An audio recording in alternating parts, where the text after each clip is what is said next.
Should I start? Yeah, we can start now. Okay. A very warm welcome to all of those who have joined us on the Zoom app and those who are watching us live from YouTube. I am Gaurav and I'm joined by Vaishnavi and Ritik. Three of us will be moderating this session. Before we begin, I would like to take a minute to read out the instructions for today's meet. Please kindly adhere. Please situate yourself in a quiet place so there is no disturbance or disruption in between the session. Kindly turn off all your microphone during this session unless you're asked to respond. Turning on your camera is optional. Kindly use the chat box for your queries. Kindly respect your co-participants. Make sure to take notes during the session. This event is a two-day event, so we'll be delighted to see your presence tomorrow as well. And lastly, as you know that we are going live on YouTube and this session is also being recorded, so kindly maintain some courtesy. With that, I would like to hand over the stage to my co-moderator, Vaishnavi, over to you.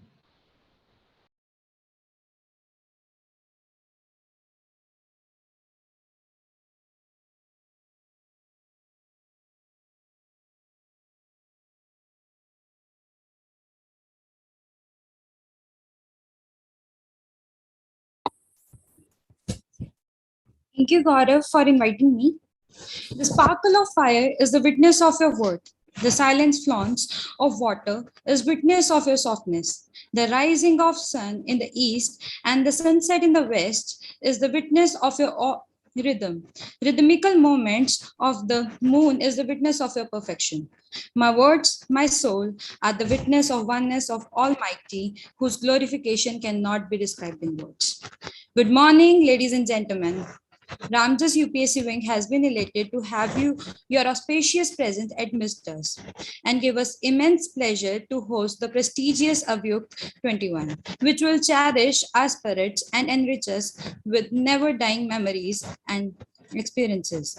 With this noble thought, let us start this event by paying tribute to Goddess Saraswati, the symbol of knowledge, music, art, wisdom, and nature. I would now request everyone to present here to close their eyes to seek the blessings of Goddess Saraswati. Please play Saraswati Vandana.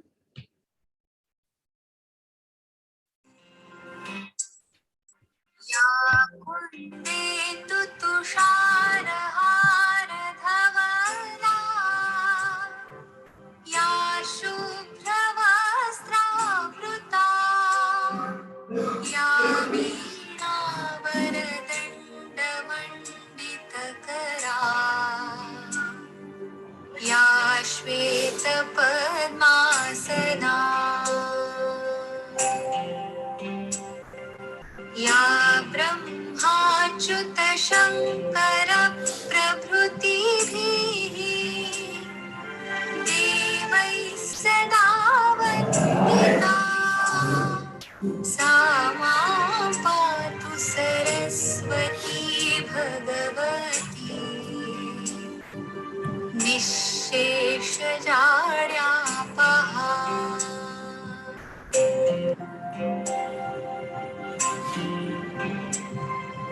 शुक्लां ब्रह्मविचारसारपरमा आद्यां जगद्व्यापिनीं वीणापुस्तकधारिणीम् अभयदाम् जाड्यान्धकारापहाम् हस्ते स्फाटिकमालिकां विदधतीम् पद्मासने संस्थिता वन्दे तां परमेश्वरीं भगवतीं बुद्धिप्रदां शारदाम्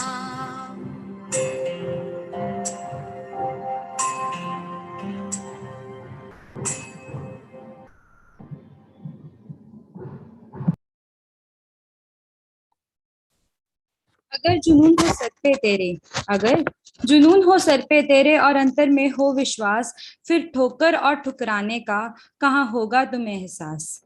मकसद में सच्चाई है तो, मकसद में सच्चाई है तो सीना ठोक के यही कहो, झुकना होगा दुनिया तुमको, कि झुकना होगा दुनिया तुमको। विश्वास पे अपने खड़े रहो, अड़े रहो, अड़े रहो। The life of UPSC aspirant is not easy. They have experienced many ups and downs in life, the most agonizing of which is when one encounters setbacks. It is said that failures are the greatest instructors. Some utilize them as a lessons, while others use them as a reason to give up. Patience, perseverance, dedication are the key elements for cracking UPSC. By summing up, I just wanted to say that मुट्ठी में कुछ सपने लेकर, मुट्ठी में कुछ सपने लेकर भरकर जेबों में आशाएं, दिल में है अरमान यही कुछ कर जाएं, कुछ कर जाएं। सूरज सा तेज नहीं मुझ में, सूरज सा तेज नहीं मुझ में, दीपक सा जलता देखोगे, अपनी हद रोशन करने से तुम मुझको कब तक रोकोगे, तुम मुझको कब तक रोकोगे। Now I would like to pass the podium to Riti to introduce the event. Thank you. Thank you, Vaishnavi, for inviting me. Today is a very special day for us as it marks the beginning of our most awaited mega event, Avyukt. Our excitement knows no bound as we feel highly honored to begin our mega event, Avyukt. Avyukt will blow your mind with exciting quizzes, intellectual discussions, speaker session, and an exciting surprise. It will boost your knowledge and provide you with a deeper understanding of why and how of UPSC, life after cracking civil services examination, and much more. It will be a lighter to light the courage of all the UPSC aspirants. This mega event is going to be filled with unforgettable memories as we, the members of Ramjas UPSC wing, would like to provide you with. It will be plethora of ideas, knowledge, and discussions that will act as an icebreaker to all the aspirants. Now, I would like to give a glimpse of our society. Ramjas UPSC wing works to frame a good platform for the growth of young UPSC enthusiasts of our college with interactive webinars with the bureaucrats and weekly events such as group discussions, quizzes, ethics case solving, and presentation. We also prepare the post for current affairs, various schemes organized by the Government of India, so that the students of Ramjas College are enriched with knowledge. The greatest leader is not necessarily the one who does the greatest things. He is the one that gets the people to do the greatest things. And the idols are the ones who fails just like you do. But the key distinction is that they are able to stand up and start all over again successfully. With these words, I, Riti Rani, on behalf of Ramjas UPSC wing, feel privileged to welcome our honorable chief guest, Dr. Manoj Kumar Khanna sir. So kindly let me know whether Dr. Manoj Kumar Khanna sir is on board or not. I don't think so. We have him here. So we Okay. have somebody named Manoj Kumar.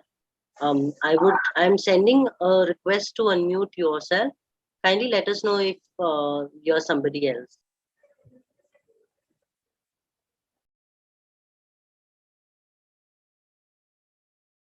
I think we don't have Principal Sir with us, so we can go ahead. Before that, we would like to play a video. So Pragya would be playing a video for you guys, and then we will move ahead with the session.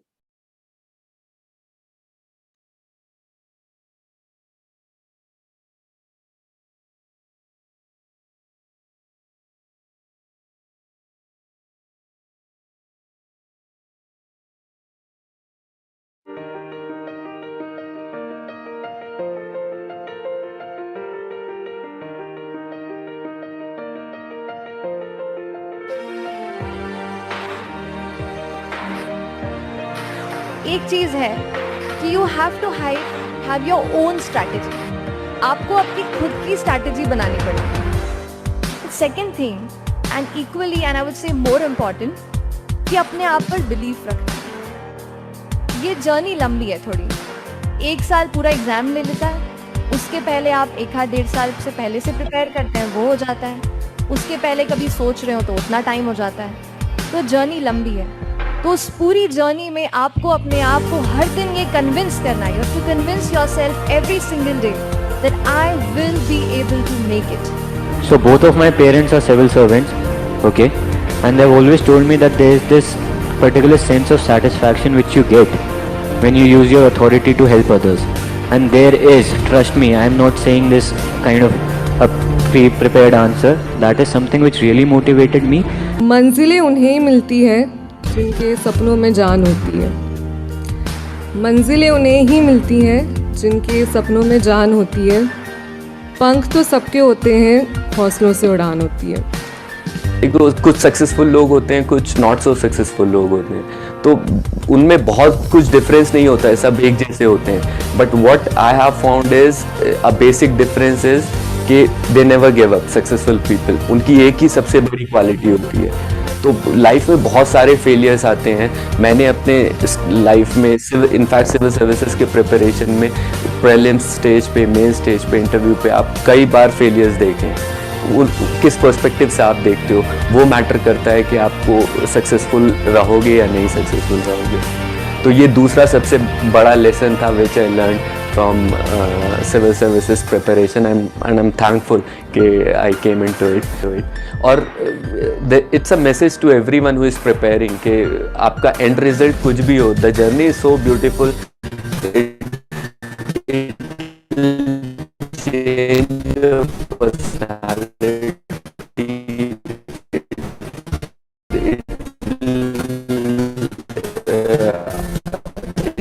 make you think in different ways, और वो आपको एक बहुत अच्छा perspective देती है।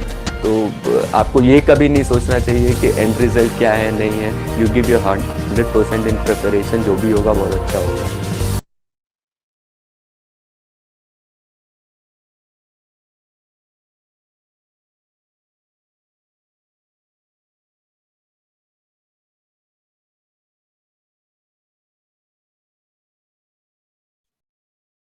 Riti, proceed the event now. Now, I would like to call Dhani Ram sir. Sir, kindly enlighten us with words of wisdom and fill us with energy and motivation. Sir. Thank you, my dear young mind, all office bearer of UPSC, sir, all my dear students from all over the country, and respected Shri Vijay Agrawal ji, former IAS and Secretary President of India, Honorable Professor Khanna ji, Principal Ramdas College, Manoj Kumar Khanna ji, और मेरे my dear all students, ये जैसे आपने अभी देखा कि जो journey है यूपीएससी तैयारी करने की या जो सिविल सर्विसेज एग्जामिनेशन को क्लियर करने की, तो आपको सबसे पहले अगर नोट बना रहे हो तो ये सही बात है कि आपके पास हौसला होना चाहिए। तो मैं आपको लेक्चर बहुत ज्यादा लंबा न दे करके मैं ऐसी छोटी बात बता रहा हूँ कि आप चाहे किसी भी सब्जेक्ट के स्टूडेंट्स हैं, लेकिन आपको ये पढ़ना ही पढ़ना पड़ेगा। और अगर इतना सा पढ़ लेते हैं तो उनसे जो पढ़ने के बाद में जो चीजें निकलेंगी आपको, तो वो आपको बहुत ज्यादा विस्तार में ले जाएंगी और उससे आप आईएएस बन सकते हैं। तो मैं आपको पहले तौर पे ये बताना चाहूंगा, जो मेरे स्टूडेंट्स हैं जिनको मैं हर सेशन में, और जो प्रयाग किशोर जी बने थे जब मेरे ही स्टूडेंट थे, जब पहली बार जब मेरे से आए कि सर मुझे गाइड कीजिए, तो जो सूत्र मैंने उनको बताया था वही मैं आपको बता रहा हूँ, और उनकी 66 रैंक आई थी इस बार जो है। फ्रेंड्स और माय डियर स्टूडेंट्स, सबसे पहले आपको content of preamble of constitution India के बार बार बार बार पढ़ने चाहिए। पूरी आपका यूपीएससी का जो पैटर्न है, आपका जो एग्जामिनेशन है, जो इंटरव्यू है, आपको सरप्राइज होगा कि वो इसके बाहर नहीं जाता कभी भी।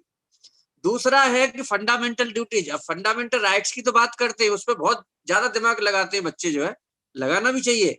Directive principle of the state and fundamental rights पे बच्चा बहुत ज्यादा ध्यान देता है, लेकिन फंडामेंटल ड्यूटीज को कहीं वो तैयारी से ठीक से नहीं कर पाता।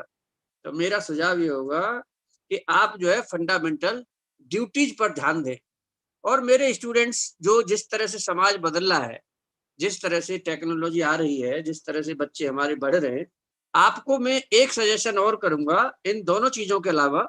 मतलब मैंने संविधान में बता दिया कि संविधान में जो पढ़ना है वो तो आपकी मर्जी, लेकिन 2 चीजें बहुत ज्यादा तरह से पढ़नी है, 3 चीजें।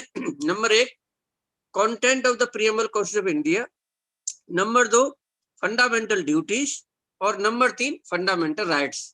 माय डियर स्टूडेंट्स, एक चीज और मैं बताना चाहता हूं, जो आज की डेट में आप स्टूडेंट होने के नाते, टीचर होने के नाते, समाज होने के नाते, सेंसिटिव सिटीजन होने के नाते, एडवोकेट आप बनेंगे उसके लिए, जज बनेंगे आप उसके लिए, आप जो प्रोफेशन बनेंगे, आपको ये Indian Penal Code 1860, the Indian Penal Code 45 of 1816, इसके मतलब ठीक है, अभी आप जो स्टूडेंट्स हैं वो ज्यादा डिटेल में न जा करके इसका जो चैप्टर नंबर 2 है, इसका चैप्टर नंबर 2 बच्चों, वो कोई ज्यादा कॉम्प्लिकेटेड ना हो करके वो ऐसी चीजें हैं कि जिसकी जानकारी आपको रहना बहुत ही जरूरी है।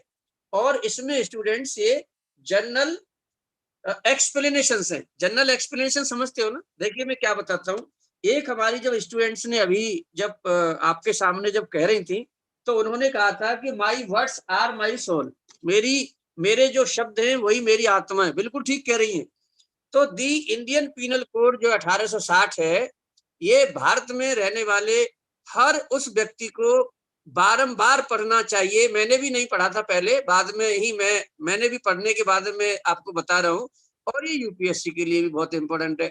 ये और आपके जो एलएलबी बच्चे करेंगे या एलएलबी के पेपर देंगे, उनकी बहुत जरूरत है।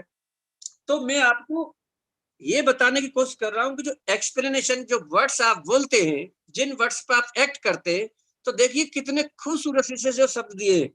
मैं आपको चैप्टर 2 जनरल एक्सप्लेनेशन की बात कर रहा हूँ, जिसमें कि सेक्शन जो है 6 से लेकर के 52A तक दिए गए हैं। इसमें जो सेक्शंस हैं, सेकंड तो एक्सप्लेनेशंस हैं। तो हर बच्चे को एक्सप्लेनेशन, और चैप्टर 4 में दे रखे एक्सेप्शंस, मतलब आईपीसी के। तो मैं आपको ये कहना चाहूंगा कि आईपीसी को भले आप पूरा पढ़े समझे, लेकिन 2 चीजों को जरूर आप पढ़ें।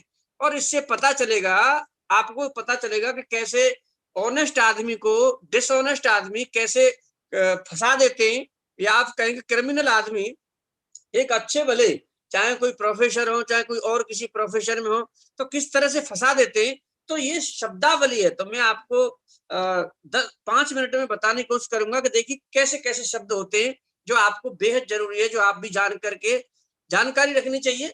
और जो लॉ के जो हैं लॉयर्स, उनको तो भाई उनके तो हर वक्त ये रहता है, लेकिन बहुत सारे लॉयर्स अपनी सारी एनर्जी पॉजिटिव कंट्रीब्यूशन देते हैं, समाज को चेंज में लगाते हैं। और भैया हर प्रोफेशन में 10-5% तो ऐसे भी हैं कि केवल पैसे के लिए बैठे, वो नहीं देखते कि अगला कौन है। जिस मर्जी का, मतलब आप समझ लो कि इतना सारा टाइम आ गया है, इतना सारा कत्लेआम, कि उनकी कलम से मतलब ऐसे चलते हैं कि मतलब कितना नुकसान कर रहे हैं। उन्हें समाज, उन्हें देश, उनसे कोई मतलब नहीं है। उन्हें मतलब पैसा और अपने जो झूठे क्लाइंट्स बना करके और किस तरह से तबाह किया जाए। तो उन सब से भी वो कोई भी हो, वो अलग चीज है। मैं यहाँ पे ये बात बताना चाहूंगा कि इन शब्दों को जरूर आप पढ़ें। जैसे फॉर एग्जांपल सेक्शन जो 6 है, वो definition in the code to be understood subject to the exceptions की बात करता है।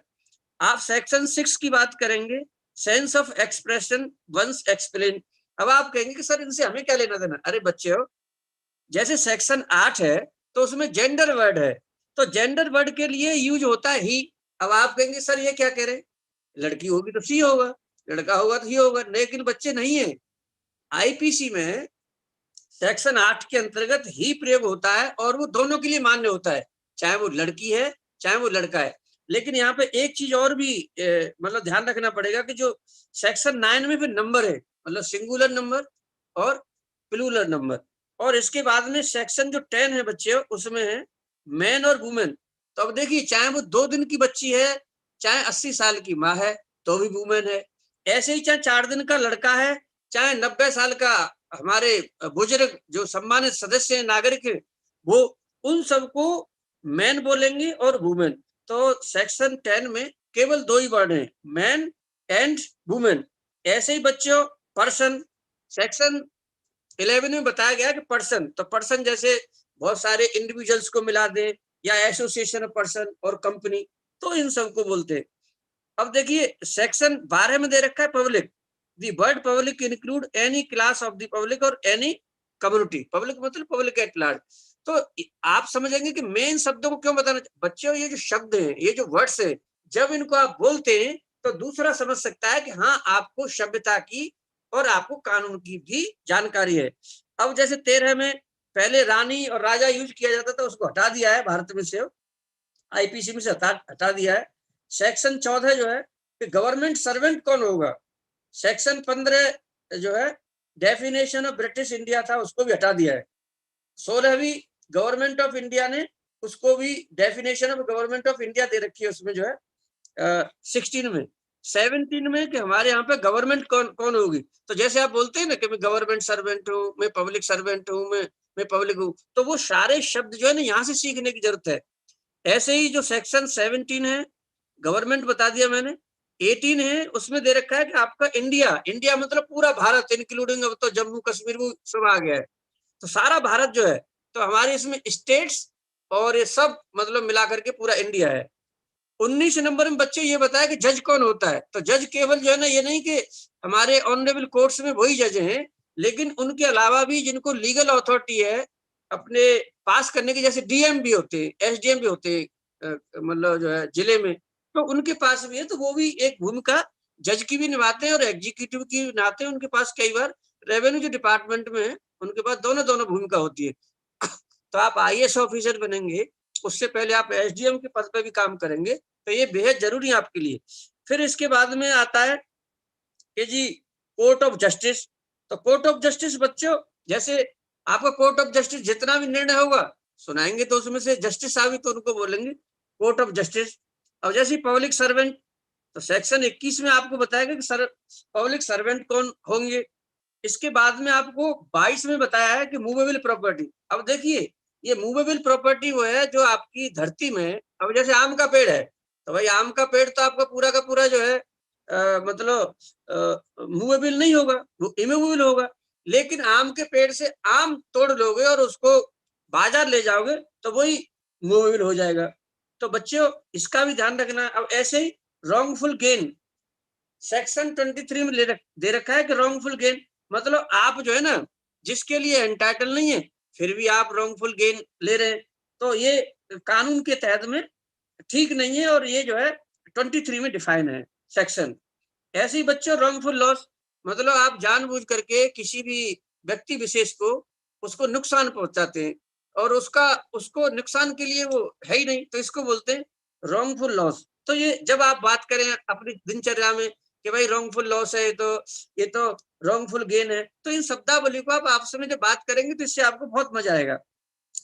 गेनिंग रॉन्गफुली, लूजिंग रॉन्गफुली, जैसे मैंने बताया तो ऐसे भी होता है। गेनिंग मतलब रॉन्गफुली, आपने किसी को झूठा ही फंसा दिया और उससे आप ले रहे हैं, तो दूसरा तो फिर जो ना रॉन्गफुली लॉस कर रहा है ना, तो ये भी एक देखने वाली बात है। फिर देखो आप बात अब बोलते हैं डिसऑनेस्टली। तो बच्चों डिसऑनेस्टली सेक्शन 24 में जो है चैप्टर 2 में आईपीसी में दे रखा है। 25 सेक्शन में बात करेंगे तो फ्रॉडुलेंटली, तो सेक्शन अब जैसे बोलते हैं आप फ्रॉडुलेंटली, डिसऑनेस्टली, तो ये जो शब्दावली है जब आप इसको यूज करते हैं तो इसमें ये चैप्टर 2 में आईपीसी में ये सेक्शंस में डिफाइंड है। अब जैसे 26 है रीजन टू बिलीव, तो person is said to have reason to believe a thing if he has sufficient cause to believe that things but not otherwise. तो मतलब कहने का है कि आपको अगर कोई चीज है तो उसके पीछे कोई रीजन तो होता है ना। अब ऐसे थोड़ा है कि मतलब जो आपने पुलिस स्टेशन में एफआईआर कर ली जिस मर्जी को, सेक्शन आर्टिकल 21 और 22 कॉन्स्टिट्यूशन ऑफ इंडिया को वायलेट करके सबको पकड़ के जेल में भेज दो, तो ये तो गलत बात है ना। इतना मतलब अन्याय अगर हो जाएगा फिर डेमोक्रेसी आएगी, फिर तो समझ लो कि पूरा का पूरा बेड़ा गर्क। तो आईएएस आईपीएस की तैयारी जो कर रहे हैं उनको इन सब बातों की भी जानकारी रखना चाहिए। 27 में property in possession of wife, clerk और सर्वेंट। अब मान लो एक पुरुष है अब उसकी प्रॉपर्टी उसकी पत्नी के पास है या सर्वेंट के पास है या क्लर्क के पास है, तो ये मानी जाएगी कि ये प्रॉपर्टी उस आदमी के पास है। ये मैं नहीं कह रहा, ये सेक्शन 27 आईपीसी का बोल रहा है। ऐसे ही जो है सेक्शन 28 है, उसमें काउंटर फीट का मतलब जैसे अब रामजस कॉलेज में एडमिशन के लिए मारामारी होगी तो बच्चे क्या करते हैं कि किसी की फोटोकॉपी करा ली मार्कशीट की डुप्लीकेट, और उससे मतलब जो है कोई मतलब इसमें भी गलत सेंस में यूज होता है, तो ये 28 में डिफाइंड है। ऐसे ही बच्चा डॉक्यूमेंट, तो डॉक्यूमेंट केवल यही नहीं है कि आप जो किताबों पे लिखते हैं ये जो कागज है ये कागज पेन से लिख दिया और इसको बोले डॉक्टर, अरे बच्चे ये नहीं, आपका डॉक्यूमेंट मान लो पीपल के पेड़ पे भी कुछ लिख दो या पत्थर पे भी कुछ लिख दे, या आपका जो आजकल इलेक्ट्रॉनिक है वो सारा का सारा ही डॉक्यूमेंट में के अंतर्गत आता है। बच्चों जिनके पेरेंट्स जो है लॉयर होंगे उनको बहुत अच्छा लगेगा कि हमारा सेशन कि हमारे बच्चों को ये शब्दावली अभी से दी जा रही है।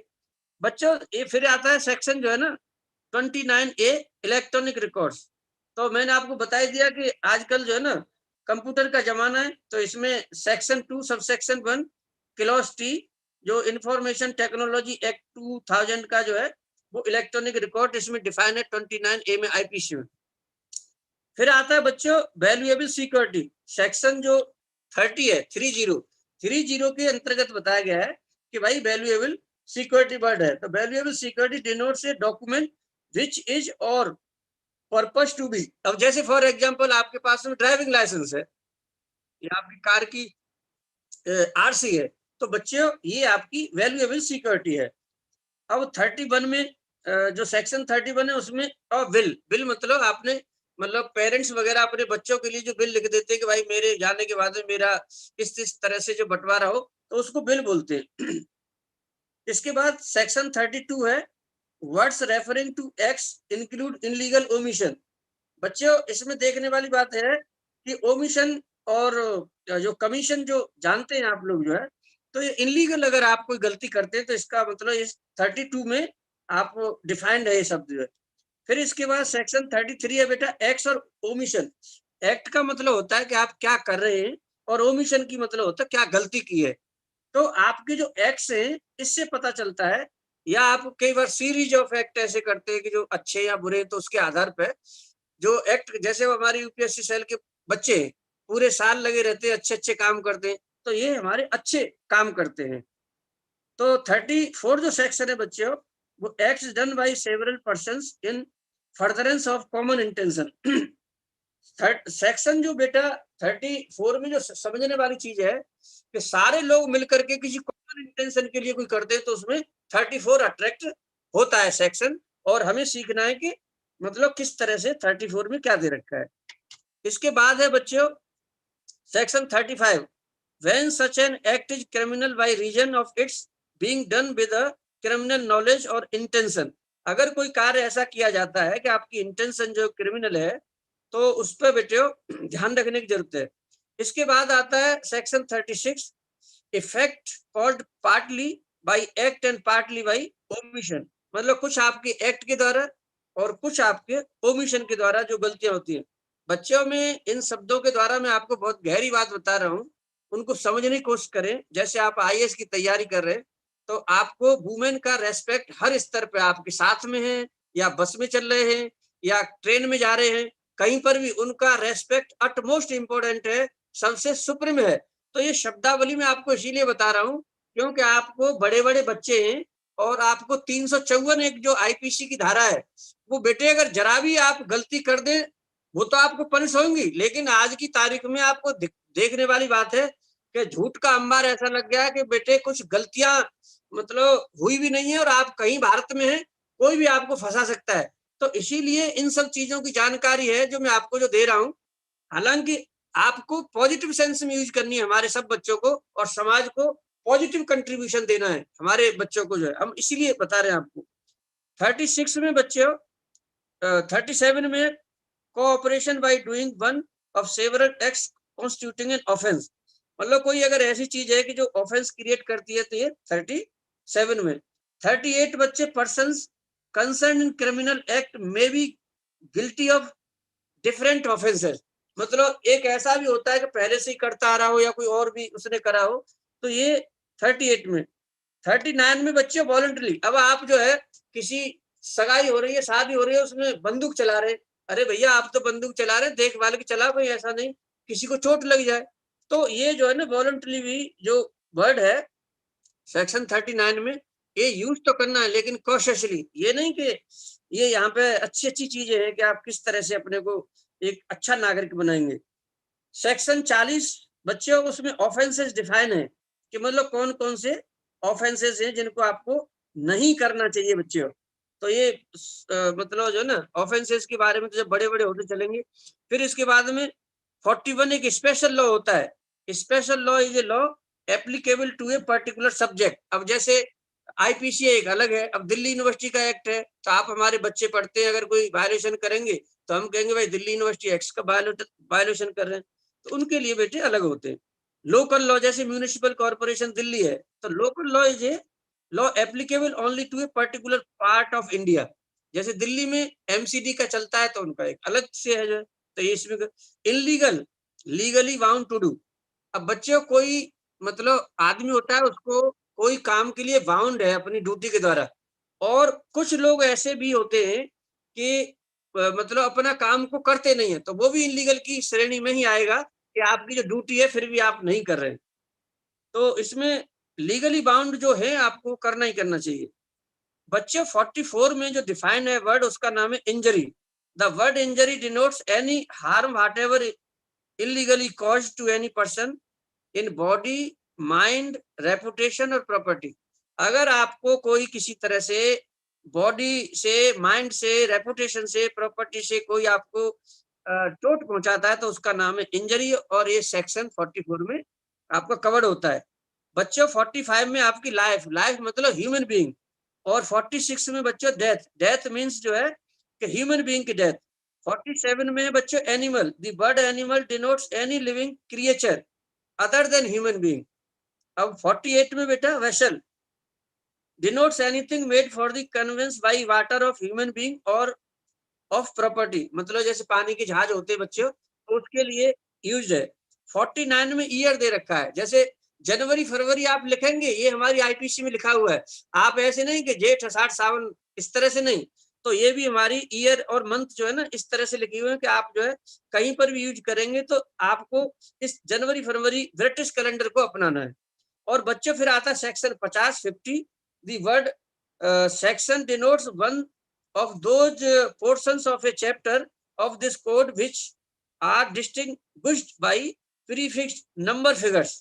इसके बाद आता है बेटा 51, जैसे ओथ लेते हैं ना आप कोई मतलब शपथ लेते हैं, तो वो डिफाइंड है वर्ड जो है कि 51 के अंदर, जैसे सभी जो कोई शपथ लेंगे कोर्ट में जो जमा करते हैं तो 51 की।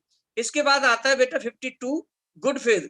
का मतलब होता है बच्चों कि आप ड्यू केयर रखें तब गुड फेयर करें, ऐसे नहीं कि मैंने गुड फेथ में कर लिया, ऐसे नहीं होता है। तो ये यहाँ पे वर्ड डिफाइन है। और लास्ट का वर्ड है बेटा 52A, मैंने इसका हर वर, इसका वर्ड है हर वर, इसका बेटा प्रोनाउंसिएशन में कुछ माइट भी कुछ गलती भी हो सकती है, तो आप इसको अपने तरह से कर लेना। However except in section 157 and in section 130 in case of which the herver is given by the wife or husband of the person. Herver, the word herver includes the supplying a person with shelter, food, drink, money, cloth, arms। बेटे जो necessary चीज है इसकी जो supply जो करते हैं वो 52 में।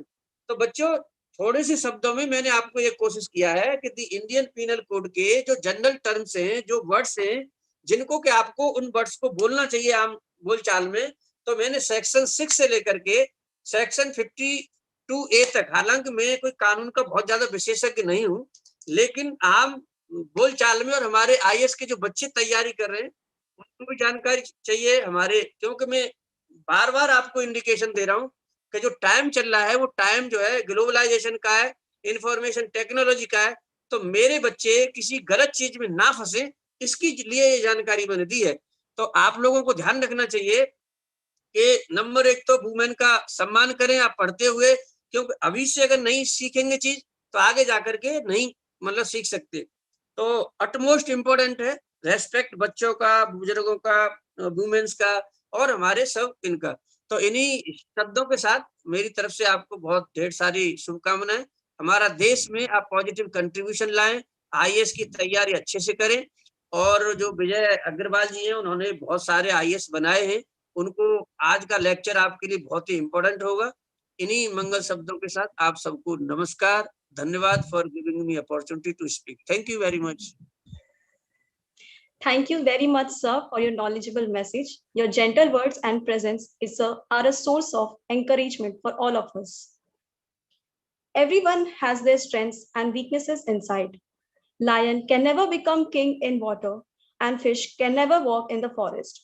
With these mesmerizing words, it gives me immense pleasure to introduce you all to our guest speaker, Dr. Vijay Agrawal, sir, author and former IAS officer of 1983 batch.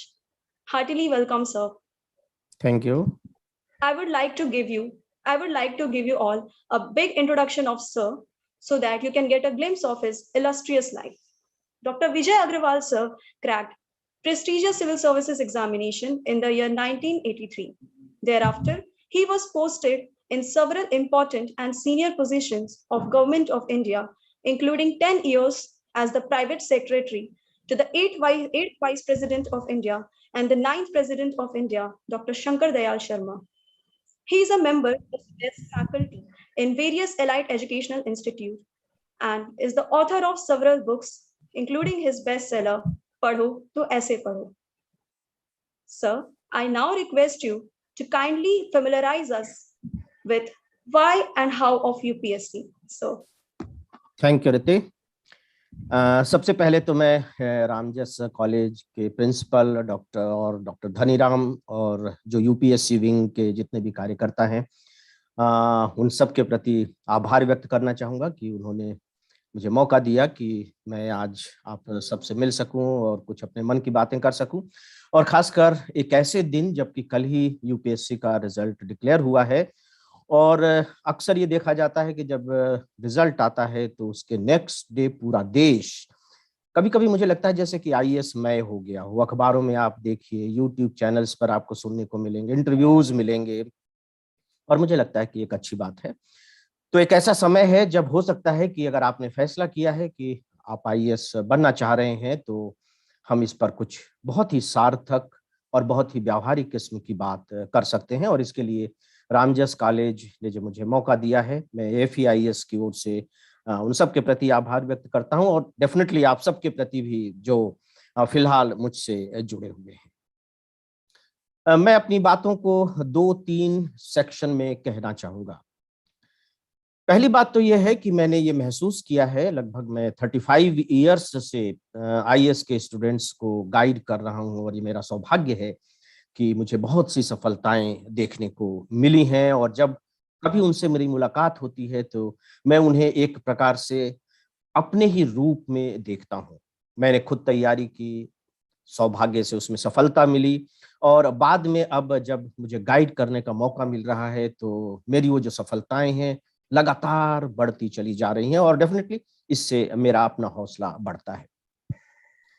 दोस्तों, जो सबसे बड़ी बात है आईएएस की तैयारी करने के बारे में, और मुझे लगता है कि आप सबको ये बात गांठ भी बांध लेनी चाहिए कि अगर आपने निर्णय लिया है तो यह एक बहुत बड़ा निर्णय लिया है। ये सामान्य निर्णय नहीं है। मैं अंडरलाइन कर रहा हूं कि यह एक सामान्य निर्णय नहीं है। आप सोच रहे होंगे कि इसमें ऐसी क्या बात हो गई कि सर कह रहे हैं कि मैं अंडरलाइन कर रहा हूं।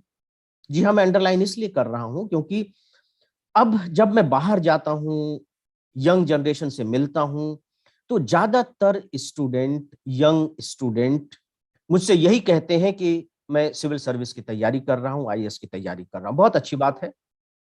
मैं मान करके चल रहा हूं कि अभी आप सब जो मुझे सुन रहे हैं सिविल सर्विस की तैयारी कर रहे हैं। मैं आपके इस निर्णय की सराहना करता हूं, और यदि इसमें मेरे अभी का उद्बोधन आपकी कुछ मदद कर सका तो मेरे लिए और मेरे संस्थान के लिए ये बहुत बड़े सौभाग्य की बात होगी। जब आप निर्णय लेते हैं तो आपको सबसे पहले यह देखना होगा, जांचना परखना चाहिए कि क्या वास्तव में आपने निर्णय लिया है या बाहर वालों को ये बताने के लिए निर्णय लिया है। ये बहुत अहम बात है। हालांकि आपको सुनने में ये बहुत छोटी सी बात लग रही होगी। आपको लगता है कि अरे ठीक है, सिलेबस है, पढ़ लेंगे, एग्जाम होता है, एग्जाम दे लेंगे और सेलेक्ट हो जाएंगे। नो डाउट जब प्रोसेस की बात करते हैं तो बिल्कुल यही है। इसका एक सिलेबस है, एग्जाम होंगे, एग्जामिनर कॉपी जांचेंगे और इसके बाद रिजल्ट डिक्लेयर हो जाएगा। लेकिन क्या सच में इसकी पढ़ाई कर पाना, इसका एग्जाम दे पाना और अंततः मेरिट लिस्ट में स्थान पाना इतना आसान है? यहां पर आपको रुक कर थोड़ी देर के लिए अपने ही बारे में सोचना चाहिए। मुझे लगता है कि यदि मैं अपनी बात एक उदाहरण के जरिए कहूं तो शायद आपको बातें ज्यादा अच्छे से समझ में आ सके। आप जर्नी करते हैं, आप मैदान में जर्नी कर रहे हैं ना, प्लेन में आप जर्नी कर रहे हैं, ठीक है, आप चाहे पैदल चल रहे हैं, साइकिल से, बाइक से, कार से, आप जर्नी कर रहे हैं, मैदान की यात्रा है। मोटे तौर पर तो यह एक जर्नी है और एक प्लेन की जर्नी है, मैदान की यात्रा है। दूसरी जो यात्रा होगी वो पठार की आप कह सकते हैं, थोड़ी सी उबड़ खाबड़ यात्रा है या पहाड़ी की यात्रा है। तो अब ये जो पहाड़ी की यात्रा है यह भी है तो एक यात्रा, लेकिन मुझे बताने की जरूरत नहीं है कि ये प्लेन की यात्रा से थोड़ी सी कठिन है। और जब थोड़ी सी कठिन है तो डेफिनेटली आपसे ये अलग तरह के रिक्वायरमेंट्स की मांग करेगी कि नहीं, मेरी यात्रा आप उसी तरह से नहीं कर सकते जिस तरह से आपने मैदान की यात्रा की थी। आपको इसके लिए तैयारी करनी पड़ेगी, सतर्कता बरतनी पड़ेगी, कुछ प्रैक्टिस भी करनी होगी, तभी आप इस यात्रा को पूरा कर सकेंगे। इसके बाद एक जो तीसरी यात्रा होती है, मैं अगर इजाजत दे तो कहना चाहूंगा कि एवरेस्ट की यात्रा। आप एवरेस्ट के शिखर पर चढ़ना चाहते हैं तो वहां भी आपको धरातल से लेकर के और शिखर तक जाना होगा। जो सिविल सर्विस एग्जामिनेशन है या यूं कह लीजिए कि इसकी जो प्रिपरेशन है, अपने आप में इसे मैं एवरेस्ट की यात्रा कहता हूं। देखिए यहां भी यात्रा शब्द है और आप यात्रा करते करते आए हैं, अंततः अल्टीमेटली आपने ग्रेजुएशन किया है तो पढ़ाई तो की है, पढ़ाई की है, एग्जाम दिए हैं, पास भी हुए हैं और ग्रेजुएट हुए हैं, तो ये यात्रा है। लेकिन यदि आप इसी यात्रा को, जिसे मैं यहाँ आप कह लीजिए प्लेन की यात्रा कह रहा हूँ या पठार की, प्लेटो की यात्रा कह रहा हूँ, पहाड़ी की यात्रा कह रहा हूँ, अगर इस यात्रा को आप ज्यों का त्यों एवरेस्ट पर अप्लाई कर देंगे तो क्या मुझे परिणाम बताने की जरूरत है? जरूरत नहीं है। आप उस यात्रा के अनुसार एवरेस्ट की चढ़ाई नहीं कर सकते। और यहां मैं जो एवरेस्ट की चढ़ाई नहीं कर सकते, एवरेस्ट शब्द का जो मैं इस्तेमाल कर रहा हूं, दो अर्थों में कर रहा हूं, बहुत ही स्पष्ट रूप से दो अर्थों में। पहला इसका अर्थ है इसकी कठिनता को लेकर के, डिफिकल्टीज को लेकर के, और इसका जो दूसरा अर्थ है वो ये है कि जब आप इस यात्रा को पूरा करते हैं तो आप शिखर पर होते हैं, टॉप पर होते हैं। आप सोच करके देखिए कि जब देश, यूपीएससी कह लीजिए, किसी को सिविल सर्वेंट बनाता है तो आपको क्या लगता है कि उसने ऐसा करके आपको नौकरी दी है, मुझे नौकरी दी है, या वो किसी को भी नौकरी दे रहा है? या यूपीएससी का जो रोल है वो एम्प्लॉयमेंट ऑफिस का है, रोजगार देने का काम है? Not at all. ये कुछ ऐसे मिथ हैं, मुझे लगता है कि जो स्टूडेंट्स को अपने दिमाग से बाहर करने चाहिए अच्छी तरह से समझकर। क्योंकि अगर आपके दिमाग में जो आपका डेस्टिनेशन है वहां तक पहुंचने का मैप क्लियर नहीं है तो सीधी सी बात है कि आप भटक जाएंगे। आपका जो पहुंचना है वो डाउटफुल रहेगा। मैंने महसूस किया है कि सिविल सर्विस की तैयारी करने वाले स्टूडेंट्स के दिमाग में जो रोड मैप होना चाहिए वह सही नहीं होता है। इसलिए मैं आज की अपनी इस बात की शुरुआत इससे कर रहा हूं। अगर आपको मालूम हो कि मुझे यहां पहुंचना है, जो आपको मालूम है कि मुझे आईएएस अफसर बनना है, और इसके साथ ही यह मालूम हो कि मैं वहां तक कैसे पहुंच सकता हूं, मैं जब अपनी यात्रा की शुरुआत करूंगा तो कौन कौन से चैलेंजेस मेरे सामने आएंगे, किस किस तरह की डिफिकल्टीज होंगी, तो बहुत नेचुरल है कि आप अपनी जर्नी की शुरुआत करने से पहले दो बातें होंगी। पहली बात तो यह है कि मेंटली आप प्रिपेयर्ड होंगे। जब कोई भी कठिनाई सामने आ जाएगी तो आप घबराएंगे नहीं कि अरे बाप रे, इसके बारे में तो मैंने सोचा ही नहीं था, ये कहां से आ गया, अब मैं इसे कैसे ओवरकम करूं। ऐसा बिल्कुल भी नहीं होगा, क्योंकि आप मान करके चल रहे थे कि ये तो होना ही था। और जब हम ये मान करके चलते हैं कि ये तो कभी भी हो सकता है, इस तरह की कठिनाई तो आएंगी ही, तो फिर आप क्या करते हैं? दूसरी बात होती है कि आप उसके लिए तैयार रहते हैं और तैयारी करके भी चलते हैं।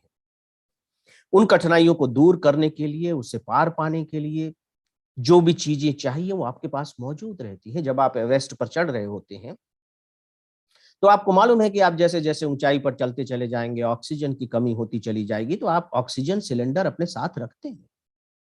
वो होता है कि जैसे ही आपको ऑक्सीजन की कमी होगी आप उस सिलेंडर का उपयोग करेंगे।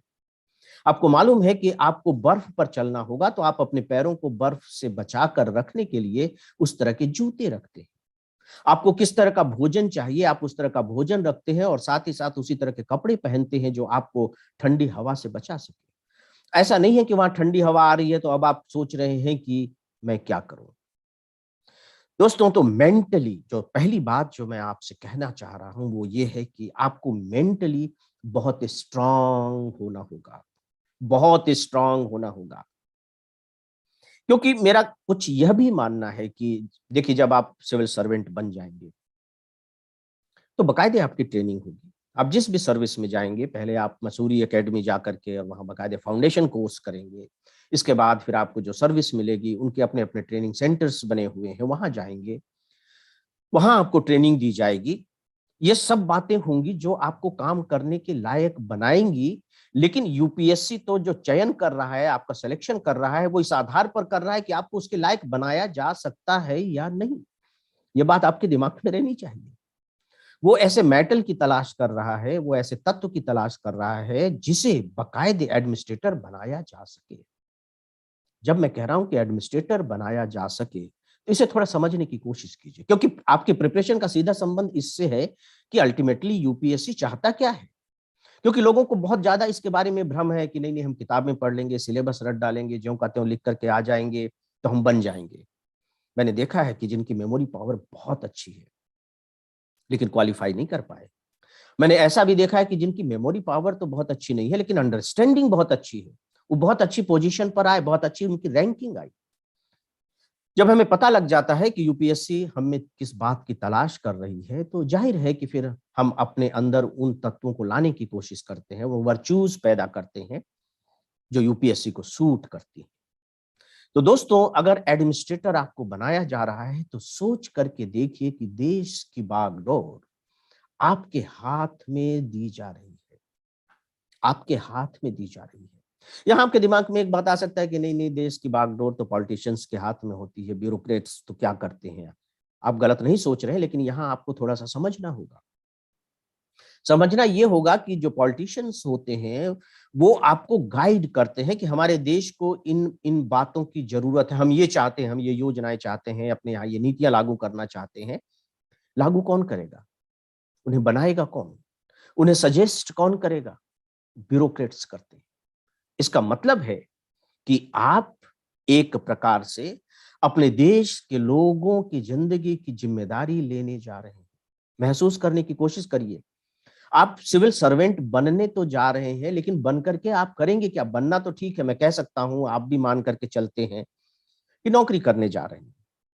नो डाउट कि इससे हमारा परिवार पलता है, उसका भरण पोषण होता है, लेकिन इससे कई गुना ज्यादा इसका सीधा का सीधा संबंध सोसाइटी से है, और सोसाइटी का मतलब कंट्री से है।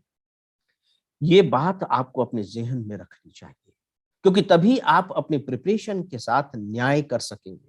अदरवाइज उसके साथ न्याय नहीं होता है। आपका पूरा ध्यान केवल पढ़ने पढ़ने पढ़ने पर होगा, ज्यादा से ज्यादा किताबें पढ़ने पर होगा। और सच पूछिए तो बाहर कुछ इस तरह का भ्रम फैला भी दिया गया है कि आकाश के नीचे जितनी भी चीजें हो सकती हैं, जितनी भी चीजें होती हैं, उनमें से कुछ भी पूछा जा सकता है। कैसे पूछा जा सकता है भाई? क्यों पूछा जाएगा? ऐसी क्या जरूरत हो गई है? और अगर पूछ भी लिया गया तो क्या कोई बता सकता है? मुझे लगता है कि आपके बारे में इसको लेकर के दृष्टि बहुत साफ होनी चाहिए कि ऐसा बिल्कुल भी नहीं होता है। उसका बाकायदे एक सिलेबस दिया हुआ है, यूपीएससी डिक्लेयर करती है। जो पेपर सेटर्स होते हैं, एग्जामिनर्स होते हैं, उनके पास वो सिलेबस होता है, वो सिलेबस के अंदर ही से क्वेश्चंस बनाते हो। और फिर जो एग्जामिनर्स होते हैं वो भी बाकायदे आपके स्टेटस को ध्यान में रख करके कॉपी का मूल्यांकन करते हैं। वो जानते हैं कि जिनकी मैं कॉपी जांच रहा हूं उनकी मिनिमम एज 21 ईयर्स ही है, और हो सकता है कि आप जब एग्जामिनेशन में बैठे हो तब आप 22 साल के हो। क्या वो नहीं जानते कि एक 22 साल के स्टूडेंट, फ्रेशर जो अभी कॉलेज से पढ़ करके निकला है, उसके माइंड की स्थिति क्या होगी, मेच्योरिटी का लेवल क्या होगा, वो बहुत अच्छे तरीके से जानते हैं। और उसी तरह से आपका मूल्यांकन भी करते हैं, विश्वास रखिए। लेकिन आपको उस लेवल तक तो अपने को पहुंचाना ही होगा जो किसी भी ग्रेजुएट से या जो पोस्ट ग्रेजुएट किया हुआ स्टूडेंट है उससे उम्मीद की जाती है। देखिए, ग्रेजुएट हो पाना अपने आप में एक बड़े गर्व की बात होती है, बहुत गर्व की बात होती है। इसका मतलब है कि जो हमारी जो बेसिक सब्जेक्ट्स हैं उन सब्जेक्ट्स की जानकारी आपको है, और केवल जानकारी ही नहीं है बल्कि उनके बारे में आपकी पकड़ भी है और ठीक ठाक समझ भी है। तो दोस्तों, अभी जो मैंने आप सबसे बात की है वो मनोवैज्ञानिक स्तर की बात की है, क्योंकि देखिए कुछ कमजोरियां होती हैं, हमारे अंदर वीकनेसेस होती हैं। आपको अपने इन वीकनेसेस से, इन कमजोरियों से मुक्ति पानी होगी, और अगर आप इनसे मुक्ति नहीं पाएंगे तो मान करके चलिए कि जो कमजोरियां हैं आपको बाहर कर देंगी। उदाहरण के तौर पर अक्सर स्टूडेंट जो मुझे कहते हुए मिलते हैं और जिसे सुनकर मुझे बहुत अफसोस होता है, बहुत ज्यादा अफसोस होता है इस बात को लेकर के कि मैं जब पूछता हूं कि तैयारी कैसी चल रही है, जैसे हमारा ऑनलाइन कोर्स है, बहुत से स्टूडेंट ऑनलाइन कोर्स ज्वाइन किए हुए होते हैं, तो वो कहते हैं कि समय नहीं मिलता, समय नहीं मिल पा रहा है। आपको ये बड़ा छोटा सा वाक्य लगता होगा, लेकिन इससे पूरा का पूरा उनका मनोविज्ञान सामने आ जाता है, पूरा मनोविज्ञान, पूरी की पूरी साइकोलॉजी। आपने जो करने का वचन लिया है, अपने घर वालों को जिसका वचन दिया है, जिसके प्रति आप पूरी तरह से, आप यूं कह लीजिए कि अपने जीवन को जोड़ चुके हैं, जो आप बनना चाहते हैं, जो आप करना चाहते हैं, मैं सोचता हूं कि अगर उसी के लिए आपको समय नहीं मिल रहा है तो जो आपके सेकेंडरी थर्ड लिस्ट में फोर्थ फिफ्थ पोजीशन पर होंगे उनकी क्या हालत होती होगी। क्या आपने कभी मूल्यांकन किया है कि जो समय नहीं मिल रहा है अपने आप में कितना बड़ा मिथ है, कितना बड़ा झूठ है? और मुझे नहीं लगता कि इससे बड़ा कोई झूठ हो सकता। हाँ, बशर्ते कि आपका जो बनने का जो सपना है वो सच हो। दो में से कोई ना कोई तो झूठा है, या तो आपका सपना झूठा है या फिर जो आप समय की बात कर रहे हैं यह झूठा है। मेरे पास डेली सैकड़ों मेल आते हैं, सर पढ़ने में मन नहीं लगता लेकिन मैं आईएएस बनना चाह रहा हूं। क्या आपको ये वाक्य रिडिकुलस नहीं लगता, हास्यास्पद नहीं लगता कि सर मैं तैरना तो चाहता हूं लेकिन मैं नहीं चाहता कि मेरे बाल भीगे? क्या उपाय हो सकता है इसका कोई उपाय?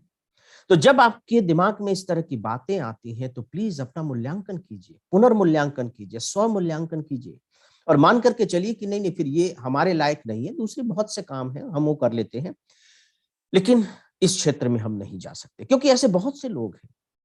आज अखबार में आप देखिए कि आंकड़े आए हुए हैं, अभी जो रिजल्ट डिक्लेयर हुआ है कि लगभग 11 लाख स्टूडेंट्स ने फॉर्म भरे, लगभग 5 लाख लोग बैठे। ये आंकड़े हैं ना, तो क्या बता रहे हैं? 11 लाख ने अगर भरा तो 5 लाख ही क्यों बैठे? तो वो 6 लाख कहाँ चले गए? दिखाई दे रहा नहीं कि वो 6 लाख कौन थे, कहाँ गए और आगे क्या करेंगे? वो कमजोरियां दिखाई दे रही हैं। तो दोस्तों, आपका मन भटकेगा, आप उस तनाव को झेल पाएंगे कि नहीं झेल पाएंगे, जो प्रिपरेशन के दौरान आपको होंगे, इन पर भी आपको विचार करना चाहिए। इसलिए मैं कभी कभी ये बात कहता हूं कि जो सिविल सर्विस एग्जामिनेशन की प्रिपरेशन होती है वो अपने आप में सिविल सर्वेंट बनाने की ट्रेनिंग भी होती है। जी हाँ, अपने आप में ट्रेनिंग होती है। आप इतनी मेहनत कर सकते हैं कि नहीं, आप कंटिन्यूटी को मेंटेन कर पाते हैं या नहीं कर पाते हैं, क्योंकि सिविल सर्विस की तैयारी के लिए कंटिन्यूटी बहुत मायने रखती है। क्योंकि जनरल स्टडीज का जो इतना बड़ा चंक है पूरे के पूरे आपके सिलेबस में, आप उठा करके देखिए कि जनरल स्टडीज का रोल कितना है। केवल 4 पेपर तक सीमित नहीं है 1000 मार्क्स के। वो आपका जो निबंध का पेपर होता है वो जनरल स्टडीज से संबंधित है, जो 250 नंबर का है। जो आपका इंटरव्यू है 275 नंबर का, वो भी कहीं ना कहीं आपके जनरल स्टडीज से ही जुड़ा हुआ है। और यहां तक कि केवल यही नहीं, बल्कि जो आपके कुछ सब्जेक्ट्स होते हैं, खासकर ह्यूमैनिटीज के, पॉलिटिकल साइंस है, सोशियोलॉजी है, आपके इकोनॉमिक्स, ये जो सब्जेक्ट्स है ये भी जनरल स्टडीज से जुड़े हुए होते हैं, क्योंकि इनमें करंट अफेयर्स का पुट होता है। तो आप सोच करके देखिए कि ये कितना बड़ा चंक है। और जनरल स्टडीज एक फ्लोइंग रिवर की तरह है, जो पानी बह गया सो बह गया। आज के जनरल स्टडीज पर आज ही निगाह होनी चाहिए, कल पर कल की निगाह होनी चाहिए, परसों पर परसों होनी चाहिए, उसे आप छोड़ नहीं सकते। बासी जनरल स्टडीज यहाँ काम नहीं कर रहा होता है।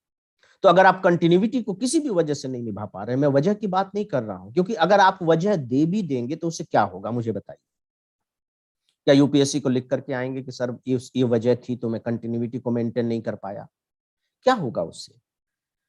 तो यह भी एक आपकी कमजोरी की निशानी है। अगर आप उस कंटिन्यूटी को मेंटेन नहीं कर पा रहे हैं, तो आप बहानेबाजी कर रहे हैं, तो मेरे पास अक्सर स्टूडेंट कहते हैं कि सर मोटिवेशन चाहिए, मोटिवेशन चाहिए, मोटिवेशन के लिए हम क्या करें। दोस्तों, यहाँ मैं पूरी विनम्रता के साथ, अपने बहुत लंबे अनुभव के साथ, पूरी जिम्मेदारी और विश्वास के साथ आपसे एक बात कहना चाहूंगा, और वो ये है कि देखिए, जो मोटिवेशन होता है वो हमारे लक्ष्य में होता है। मोटिवेशन उसमें होता है जिसे हम पाना चाहते हैं। अगर उसमें मोटिवेशन नहीं है तो बाहर से जो भी बातें आपको बताई जाएंगी वो केवल आपके अंदर थोड़ी देर के लिए उत्तेजना तो पैदा कर सकती हैं, हमेशा के लिए आपको मोटिवेट नहीं कर सकती। बीज में ही वृक्ष छिपा हुआ होता है। अगर आपके अंदर इच्छा का जो बीज है मौजूद है, तो वह आपको सोने ही नहीं देगी, चैन से बैठने ही नहीं देगी आपकी वह इच्छा, जिसे हमारे शास्त्रों में इच्छा नहीं कहा गया है, बर्निंग डिजायर कहा गया है। ज्वलंत इच्छा, एक ऐसी इच्छा जो कभी बुझती नहीं है, लगातार भभकती रहती है, और उसके भभकने से आपके अंदर एक ऊर्जा पैदा होती रहती है, और वो आपको लगातार डायनामिक बनाए रखती है, आपको गतिशील बनाए रखती है। तो ये जो मोटिवेशन है वो आपके अपने उद्देश्य में ही निहित होता है, और यदि वह वहां निहित नहीं है तो फिर आपको सोचना चाहिए एक बार कि कहीं ऐसा तो नहीं है कि मैंने गलत निर्णय ले लिया हो। सिविल सर्वेंट बनने का जो क्षेत्र है शायद मेरे लिए उतना अच्छा नहीं है। तो दोस्तों, जो आपकी पहली प्रिपरेशन होनी चाहिए, please note it down, that is psychological preparation. मनोवैज्ञानिक रूप से आप इसके लिए तैयार हैं या नहीं।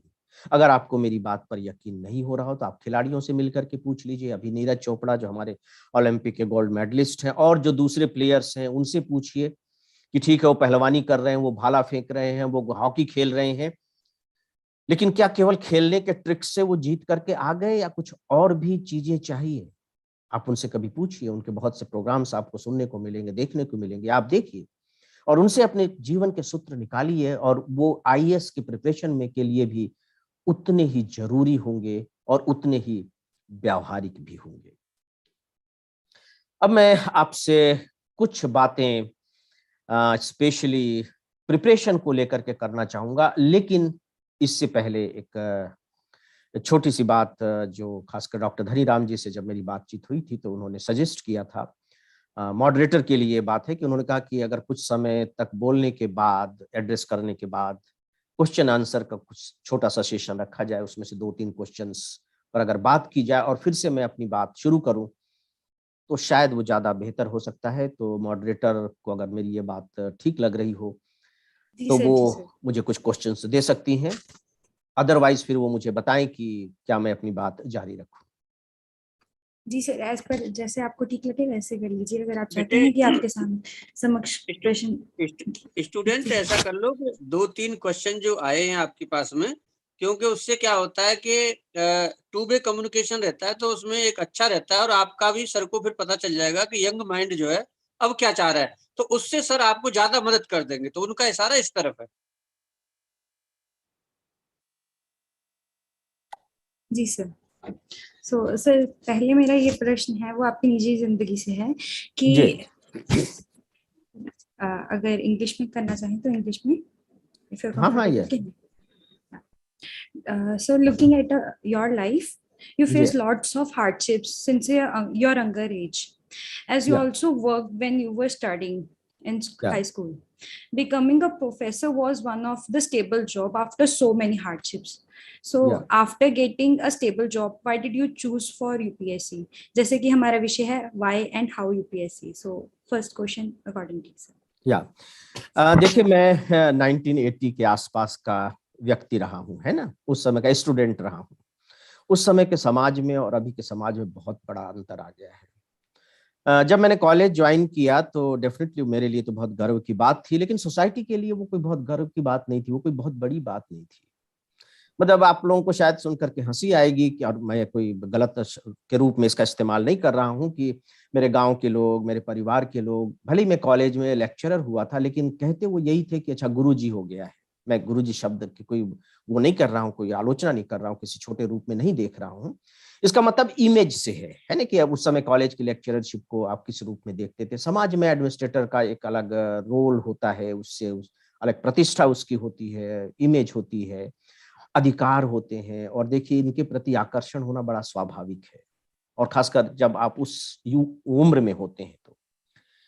तो फिर मुझे लगा कि why not try for civil services, क्योंकि लूज करने के लिए तो कुछ है नहीं, कॉलेज में मैं हूँ ही, और कॉलेज का जॉब मुझे बहुत अच्छा लगता था। आप सोच करके देखिए कि अपनी सर्विस के 9 साल पहले, रिटायरमेंट के 9 साल पहले मैंने अपनी नौकरी छोड़ी। तो किस लिए छोड़ी? मैंने कोई दूसरी नौकरी ज्वाइन करने के लिए नौकरी नहीं छोड़ी, मैंने सिर्फ वो जो छोड़ चुका था उसको फिर से ज्वाइन करने के लिए मैंने अपनी नौकरी छोड़ी, पढ़ाने और लिखाने के लिए, पढ़ने के लिए और लिखने के लिए। तो समय और जो समाज, वो हमारे निर्णयों को बहुत गहरे रूप में प्रभावित करता है। हम लोगों का जो समय और समाज था, उसमें पावर्स की बहुत बड़ी प्रतिष्ठा थी, और सच पूछे तो उस समय उतने अपॉर्चुनिटीज भी नहीं थी जितने अपॉर्चुनिटीज अभी दिखाई देती। तो बस ये एक छोटा सा कारण था, और ये मेरा सौभाग्य रहा कि उसमें सफलता मिल गई, और मैं फिर इधर चला आया। सर, आप अपनी सर्विस के दौरान बहुत सी फेमस पर्सनालिटीज को मिले, जैसे कि Nelson Mandela, princess Diana, Nobel laureate. हम सब चाहेंगे कि आप अपनी उनसे मुलाकात के बारे में या आप अपना एक्सपीरियंस शेयर करें कि वो मुलाकात कैसी थी, क्या हमें इंस्पिरेशन मिली उनसे, and sir we would just love to listen that. बहुत, मतलब ये तो 10 साल के दौरान, जब जैसा कि आपने शुरू में मेरे परिचय में बताया, जब मैं राष्ट्रपति जी के साथ था, तो गैलेक्सी ऑफ पर्सनालिटी, मतलब इतने लोगों से मैं मिला हूं कि मैं शायद, इतनी बड़ी लिस्ट होगी, शायद सुनने के बाद लोगों को यकीन भी नहीं होगी। अब चूंकि मैं ऐसी जगह पर था जहां मिलना स्वाभाविक था, मेरी रुचि व्यक्तिगत रूप से होती थी कि ऐसे लोगों से मैं जाऊं, मिलूं। लेकिन इससे भी बड़ी बात यह है कि देखिए, कभी कभी होता है नहीं कि जैसे आप राष्ट्रपति जी के साथ हैं तो शायद केवल पॉलिटिकल पर्सनालिटीज से मिलते होंगे, नॉट एट ऑल। उनकी विशेषता ये थी कि वो बहुत ही वेरियस फील्ड की पर्सनालिटीज से मिलते थे। फिल्म इंडस्ट्री के लोग हुए, स्पोर्ट्स के हुए, एकेडमिशियन हुए, लिटरेचर के फील्ड के हुए, साइंटिस्ट हुए, हर फील्ड के लोगों से मिलना हुआ। बहुत सारे संस्मरण हैं, मुझे लगता है कि वो तो बहुत ज्यादा काम के नहीं है, लेकिन एक दो बातें मैं आप लोगों से जरूर शेयर करना चाहूंगा, जो शायद आपके इस सिविल सर्विस एग्जामिनेशन की प्रिपरेशन में थोड़े बहुत मददगार हो सके। ओमान के सुल्तान काबूस साहब थे, जो शायद अभी 2-1 साल पहले ही नहीं रहे। जब हम लोग ओमान गए थे, शंकर दयाल शर्मा जी ने उनको पढ़ाया था, और आप कल्पना करके देखिए कि जब हम लोग वहाँ एयरपोर्ट पर उतरे थे, तो ओमान के सुल्तान ने खुद उनकी गाड़ी ड्राइव की थी, जबकि प्रोटोकॉल के तहत ऐसा होता नहीं है। खुद गाड़ी उनकी ड्राइव की थी, और उसको वो ले गए थे अपने पैलेस तक, और इसे उन्होंने अपने सम्मान के रूप में लिया था। तो जहां हम लोग रुके हुए थे, तो शंकर दयाल शर्मा जी बहुत सुबह 4 बजे उठ जाया करते थे, फिर अपने पूजा पाठ और जो तैयारियां होती थी लग जाते थे, और काबूस साहब 3-3:30 बजे रात में वहां आ जाते थे जहां वो रुके हुए थे। और कई दिन, 2-3 दिन तक जब ये चलता रहा, हम लोग को तो सुबह फिर उठी जाना पड़ता था उन्हीं के हिसाब से, तो मैंने हिम्मत करके उनसे पूछा कि एक्सीलेंसी, आप थकते नहीं है? मतलब इसके बाद तो फिर लगातार प्रोग्राम ही प्रोग्राम चल रहे हैं, रात तक प्रोग्राम चल रहे हैं, राजभोज तक हो रहे हैं, और वो तो हर की निगाहों में होते हैं, सुल्तान और राष्ट्रपति जी, हर की निगाह उनकी तरफ होती है, तो ऐसा भी नहीं कि वो थोड़ी सी लिबर्टी ले ले, झपकी ले ले। तो उन्होंने एक बड़ी खूबसूरत बात कही थी, मैं आप लोगों से शेयर करना चाहूंगा, आप लोगों के काम की बात हो सकती है।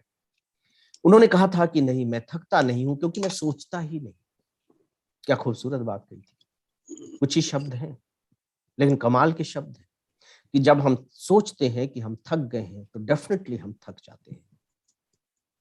नेल्सन मंडेला जी से मुझे बहुत लंबी बातचीत करने का मौका मिला। नेल्सन मंडेला जी ने जो एक बातचीत के दौरान, मैंने फिर से उनसे एक प्रश्न किया था कि एक्सीलेंसी, ये एक तरह से डिप्लोमेटिक लैंग्वेज होती है इनसे बात करने की, तो एक्सीलेंसी, आपने अपने जीवन के 27 खूबसूरत साल, मतलब पूरी जवानी, जेल के सीखचों के पीछे आपने बिता दी।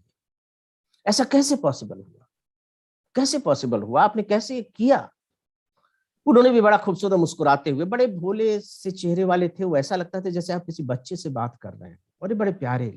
तो उन्होंने बड़ी खूबसूरत बात कही थी, बोले कि इसलिए क्योंकि मैंने अपने मकसद पर कभी डाउट नहीं किया, दैट्स ऑल।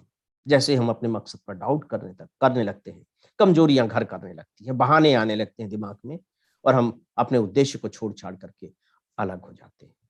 तो मेरी समझ से ये 2 संस्मरण पर्याप्त होंगे। लेकिन एक बात मैं जरूर कहना चाहूंगा कि महानता दी नहीं जा सकती, इसके लिए अंग्रेजी का एक प्रॉवर्ब भी है, थोपी नहीं जा सकती। आप किसी को दे नहीं सकते, आप संपत्ति दे सकते हैं लेकिन महानता नहीं दे सकते, ग्रेटनेस नहीं दे सकते।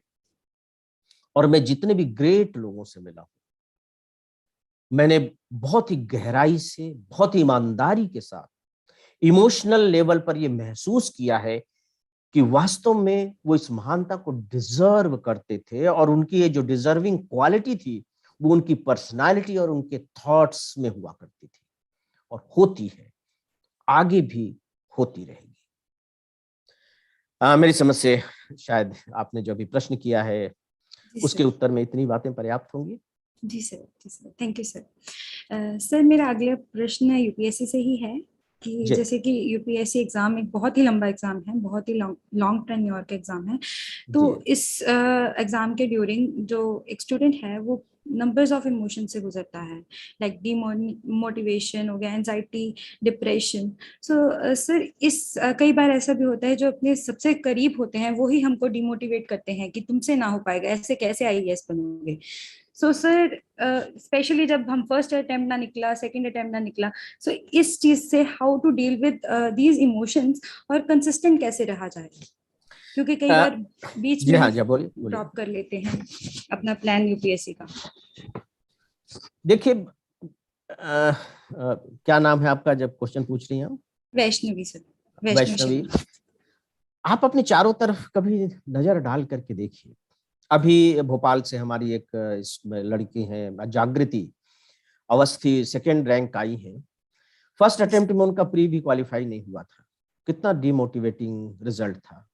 सेकंड अटेम्प्ट में भी ये रहे, जो टॉपर है मेरी समझ से तीसरे चौथे अटेम्प्ट के बाद उन्होंने टॉप किया है।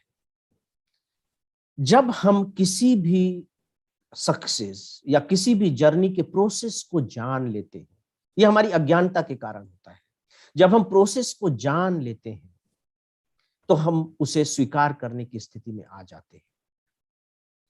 अभी पिछले फ्राइडे को कौन बनेगा करोड़पति में हमारे 2 खिलाड़ी आए थे, नीरज चोपड़ा और सृजेश जो हमारी हॉकी टीम के अभी जो हम कांस्य पदक लेकर के आए हैं टोक्यो ओलंपिक से, उसके गोलकीपर है। और यह माना जाता है कि कांस्य पदक दिलाने का श्रेय सृजेश को ही है, क्योंकि आखिरी कुछ सेकंड में अगर उन्होंने गोल नहीं बचाया होता तो टीम बराबरी पर छूट जाती, खेल बराबरी पर छूट जाता। मैं चाहूंगा कि हर स्टूडेंट कौन बनेगा करोड़पति के उस एपिसोड को देखे, अभी फ्राइडे को हो चुका है। उसमें उन्होंने डीमोटिंग फैक्टर बताया है कि 2004 से वो हॉकी खेल रहे हैं। इसके बाद हॉकी ओलंपिक के लिए क्वालिफाई नहीं कर पाए। जब क्वालिफाई नहीं कर पाए तो किस तरह से लोग कमेंट करते थे, कहीं जब प्रोग्राम वगैरह में जाते थे तो बिल्कुल पीछे बैठा दिया जाता था, इनको कोई इनसे बात करना पसंद नहीं करता था। लोग कहते थे देश का पैसा बर्बाद कर रहे हो, तुम लोग क्यों खेल रहे हो, तुम लोग खेलना छोड़ दो, ये सारी बातें कही जाती थी। और फिर जब ये प्रिपरेशन कर रहे थे तो ये केरल से हैं, ज्यादातर जो हॉकी टीम के हमारे खिलाड़ी हैं, आप देखिए पंजाब से, नॉर्थ से, हरियाणा से मिलेंगे, तो वहां भी ये बहुत ही डीमोटिवेट किए जाते थे और होते भी थे। लेकिन उन्होंने अपने को संभाल करके रखा, क्योंकि देखिए जब हमारा कमिटमेंट होता है, जो मैंने कहा कि जो मोटिवेशन है वो जो हम पाना चाहते हैं उसके अंदर ही मौजूद रहता है, तो हमारा वो कमिटमेंट हमें छोड़ने नहीं देता। तो ये तो होगा ही, आप जितनी बड़ी परीक्षा देने जाएंगे आशंका उतनी ज्यादा होगी। देखिए बड़ापन क्या होता है, जिसे पाने में तकलीफ उठानी पड़े, वही तो बड़ेपन की जो अगर हम सीधे सीधे डेफिनेशन देना चाहें तो यही है कि जिसको पाना कठिन हो वो बड़ा है। एक सिचुएशन सोच करके देखिए कि जिस तरह से आज कोयला निकलता है खदानों से, उस तरह से खदानों से डायमंड निकलने लगे तो डायमंड की क्या कीमत रह जाएगी। उसकी कीमत ही इसीलिए है क्योंकि एक डायमंड के छोटे से टुकड़े को पाने के लिए आपको पता नहीं कितनी खुदाई करनी पड़ती है। तो जो बड़ापन है वो तो इस बात की परीक्षा लेगा ना कि जब आपको डिमोटिवेट किया जा रहा है तो आप में संभालने की कितनी ताकत है। इसलिए मैंने कहा कि ट्रेनिंग ही है एक प्रकार से इसकी प्रिपरेशन को करना। तो आपको अपने अंदर वो ताकत पैदा करनी पड़ेगी, क्योंकि आप बड़ा बनने जा रहे हैं। और मैं ये भी बताना चाहूंगा कि जब आप आईएएस अफसर बन जाएंगे तो आप ये गलतफहमी में मत रहिएगा कि आप फूलों की सेज पर आप पहुंच गए हैं। आपको क्या लगता है, कभी उनकी जिंदगी जाकर के देखिए, क्या जय जयकार ही वो सुनते रहते हैं? कितनी तकलीफें, कितने संकट से उनको जूझना पड़ता है। कोरोना पीरियड में उन्होंने अपने डिस्ट्रिक्ट्स को कैसे चलाया होगा, कैसे किया होगा, इमोशनल तरीके से, एडमिनिस्ट्रेटिव तरीके से, फाइनेंशियल तरीके से, सोच करके देखिए। तो इन सबको बर्दाश्त करने के लिए क्षमता तो हमें होनी ही चाहिए। इसीलिए ये जो प्रिपरेशन की जो प्रोसेस है, जो प्रक्रिया है, ये अपने आप में आपको इसके लिए तैयार कर देती है मेंटली, कि आप जा करके ताकि फील्ड में काम कर सकें। इसलिए मैंने शुरू में ही जो बात की है आप सबके सामने, वो मनोविज्ञान को लेकर बात की है। क्योंकि अगर हम यहाँ से कमजोर पड़ेंगे तो मान करके चलिए कि हमारे कदम आगे नहीं बढ़ सकेंगे और हम बीच में ही छोड़कर अलग हो जाएंगे। क्योंकि जो प्रकृति है, देखिए, प्रकृति भी परीक्षा लेती है। एक परीक्षा तो चलिए यूपीएससी ले रही है, लेकिन प्रकृति भी परीक्षा लेती है, समाज भी परीक्षा लेता है। समाज को दोष नहीं दिया जाना चाहिए, क्योंकि जब आप कोई बड़ा निर्णय अपने बारे में सुनाते हैं कि मैंने ये बनने का फैसला किया है, तो सबसे पहले वो आपको आशंका की नजर से देखेगा और अंदर एक व्यंग्यात्मक मुस्कान भी उभरेगी उसके चेहरे पर कि अच्छा अच्छा बच्चों, जानते हैं कि तुम कितने हो और क्या कर लोगे। और वो ज्यादातर मामलों में सही भी होते हैं, क्योंकि बड़ी चीज को पाना आसान तो होता नहीं है, तो वो सही भी होते हैं। तो ये आपका काम है कि आप उनको किस तरीके से झुठला सकते हैं, और उसके लिए बहुत बड़े ताकत की जरूरत होती है। और ये जो ताकत होती है, ये उस उद्देश्य में ही होती है जिसे आप पाना चाह रहे हैं। कम से कम मैं तो इसी विचार का हूँ वैष्णव। धन्यवाद सर। सर मेरा आखिरी प्रश्न है ये कि आज जी। जैसे कि कोविड इरा चल रहा है, ऑनलाइन चल रहा है सब कुछ, तो आज इतनी सोर्सेज हो गई हैं, बुक्स हो गई, ऑनलाइन आर्टिकल्स हो गए, वेबसाइट्स हो गए। अगर हम एक भी टॉपिक, जैसे हम इंडस वैली सिविलाइजेशन ही पढ़ना चाहते हैं, तो उसके लिए इतनी ज़्यादा सोर्सेज हैं जो हमें, अगर हम एक सोर्स को पर रिलाई करते हैं तो ये दिमाग में आता है कि कुछ दूसरी सोर्स में से एडिशन कर देंगे, कुछ रह ना जाए। सो सर, ये जो मेंटल स्थिति होती है, इसको कम्बैट कैसे किया जाए? सर कई बार ऐसा भी विचार आता है कि अगर हमको आईएएस बनना है तो कोचिंग होनी चाहिए, क्योंकि वो एक लिमिटेड सोर्सेज देंगे जिसमें से हम कर सकते हैं। सो सर, इस मिथ को, ये भी एक मिथ है, so sir how to just tackle them? Vaishnavi बोल रही हैं? जी सर। देखिए, आपके प्रश्न के दो पार्ट हैं और इन दोनों को मैं अभी एड्रेस कर रहा हूँ। पहली बात तो देखिए, मैंने थोड़ी देर पहले ये बात कहा कि आसमान के नीचे जो कुछ भी हो वो पूछ लिया जाता है। इससे बड़ा झूठ और कुछ भी नहीं हो सकता, अपने दिमाग में रख लीजिए, राइट। दूसरा यह है कि जब आपको एडमिनिस्ट्रेटर बनना है तो यूपीएससी क्या सोच रही है, आपको क्या बनना है ना। मैं थोड़े से हल्के शब्द का प्रयोग कर रहा हूं, मजाक में मत लीजिएगा, या मजाक में भी ले लें, कोई बात नहीं। आपको तेनालीराम बनना है, आपको चाचा चौधरी बनना है। इसका मतलब है कि कॉमन सेंस डेवलप करना है आपको। राजा तो कोई दूसरे थे, है ना, लेकिन जब समस्या आती थी तो उस समस्या का निराकरण कौन करते थे? तेनालीराम और चाचा चौधरी करते थे। समझ रही होंगी ना आपकी तेनालीराम और चाचा चौधरी के जरिए मैं क्या कहना चाह रहा हूं। ये जो कॉमन सेंस आपके अंदर जो आएगी, वो कहां से आएगी? आप जितने भी सब्जेक्ट्स सिविल सर्विस के तहत पढ़ती हैं, आप सब पढ़ते हैं। 100-150 साल पहले भी जब हमारे यहाँ Indian civil service, imperial civil service हुआ करती थी, तो उस समय का सिलेबस उठा करके देखे, सब्जेक्ट यही थे। सब्जेक्ट यही थे। टॉपिक भले ही थोड़े से अलग हो गए हों, क्योंकि धीरे धीरे सब्जेक्ट्स इंप्रूव करते जाते हैं, लेकिन टॉपिक यही थे। वही ज्योग्राफी, वही हिस्ट्री। अंग्रेजों के समय में चूंकि हमारा अपना इतिहास तैयार नहीं हुआ था, तो हम इंग्लैंड की हिस्ट्री पढ़ लेते थे, इतना ही फर्क था, लेकिन हिस्ट्री पढ़ते थे। उस समय भी लैटिन पढ़ते थे, संस्कृत पढ़ते थे, जो आप इंडियन सिविल सर्विस में आना चाहते हैं, लैंग्वेज पढ़ते थे, इकोनॉमिक्स पढ़ते थे, ज्योग्राफी पढ़ते थे, यही सब्जेक्ट पढ़ते थे। अब आपके दिमाग में आ सकता है कि भाई, अगर मैं कहीं कलेक्टर बन करके चली गई, तो क्या मैं वहां जाकर के वहां के कोई ज्योग्राफिकल हिस्ट्री थोड़ी लिखूंगी, मेरे क्या काम आएगी? इसे समझने की कोशिश कीजिए। जो हमारा कॉमन सेंस डेवलप होता है, वो कहां से डेवलप होगा? ईश्वरीय विधान की बात छोड़िए कि कोई अचानक हो जाएगा, कुछ कोई वरदान दे देगा, नॉट एट ऑल। हमारे कॉमन सेंस को डेवलप होने के लिए कुछ इनपुट्स चाहिए, दिमाग को इनपुट्स चाहिए ना। और वो इनपुट्स क्या है?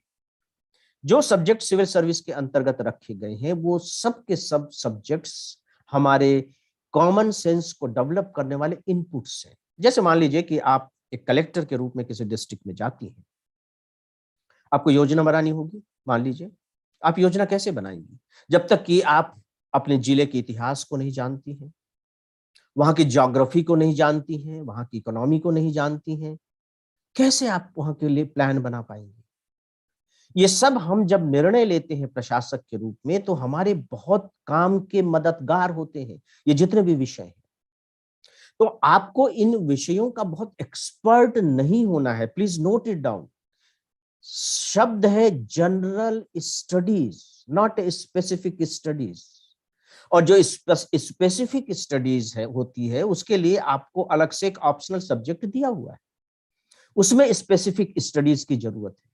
यहाँ जनरल स्टडीज की जरूरत है और बाकायदे आपके सिलेबस में इंस्ट्रक्शन में लिखा हुआ है कि जो एक सामान्य पढ़े लिखे व्यक्ति से अपेक्षा की जाती है। आप सिलेबस को पढ़िए जो यूपीएससी ने दिया है, बाकायदे लिखा हुआ है कि जो सामान्य पढ़ा लिखा व्यक्ति है उससे जिस तरह के ज्ञान की अपेक्षा की जाती है इन सारे सब्जेक्ट में हम उनसे उसी तरह के एक्सपेक्टेशन रखते हैं, दैट्स ऑल।